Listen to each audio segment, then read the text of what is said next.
नमस्कार, आप देख रहे हैं VDTV भारत। देश में महंगाई लगातार बढ़ रही है और इसे काबू में रखने के लिए भारतीय रिजर्व बैंक RBI ने फिर से रेपो रेट में 0.50% की वृद्धि की है। इसके बाद ये 4.40% से बढ़कर 4.90% हो गई है।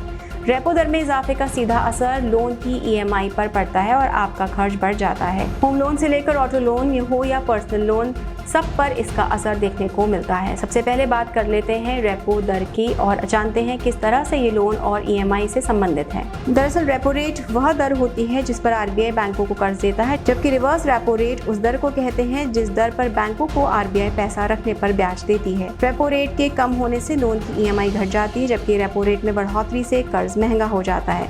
यहाँ आपको बता दें कि बीते 4 मई को RBI ने रेपो रेट में 0.40% का इजाफा किया था और अब 35 दिन के भीतर दूसरी बड़ी बढ़ोतरी का फैसला किया है। 4 मई के बाद इस रेपो रेट को 0.90% बढ़ा दिया गया है।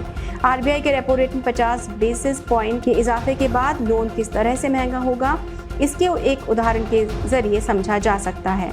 अगर कोई व्यक्ति 6.7% की दर से 30 लाख का लोन लेता है और इसका टेन्योर 20 साल होता है तो उसकी EMI प्रति माह 22,721 रुपये बनती है। वहीं इन 35 दिनों में 2 बार रेपो रेट बढ़ाए जाने के बाद अब कर्ज का दर बढ़कर 7.60% पर पहुंच गया है। तो इससे पहले बेसिस पॉइंट की वृद्धि के बाद प्रति माह 718 रुपये और फिर 50 बेसिस पॉइंट की वृद्धि के बाद 912 रुपये का इजाफा हुआ है। कुछ इजाफे की बात करें तो EMI 35 दिनों में करीब 1,630 रुपये बढ़कर 24,351 रुपये हो गई।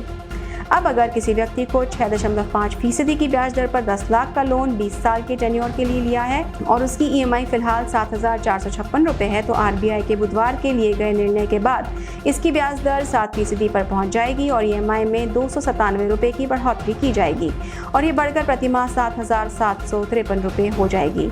इसके अलावा 20 साल के लिए 50 लाख रुपए का लोन 7.50% की दर से लिया गया हो तो इजाफे के बाद 8% ही हो जाएगा और प्रति माह EMI 40,280 रुपये से 1,542 रुपये बढ़कर 41,822 रुपये पर पहुंच जाएगी। RBI गवर्नर शक्तिकांत दास ने MPC की बैठक के फैसलों का ऐलान करते हुए महंगाई को लेकर अपनी चिंता जाहिर की। उन्होंने रूस और यूक्रेन के बीच लंबे समय से जारी युद्ध में सप्लाई चेन पर पड़े प्रभाव का जिक्र करते हुए कहा कि महंगाई पर लगाम लगाने के लिए इस तरह का निर्णय लिया गया है। इसके अलावा बॉन्ड डील 4 साल में पहली बार 7.5% पर पहुंच गई है। वहीं क्रूड के दाम में तेजी से बढ़ने का सिलसिला अभी तक जारी है।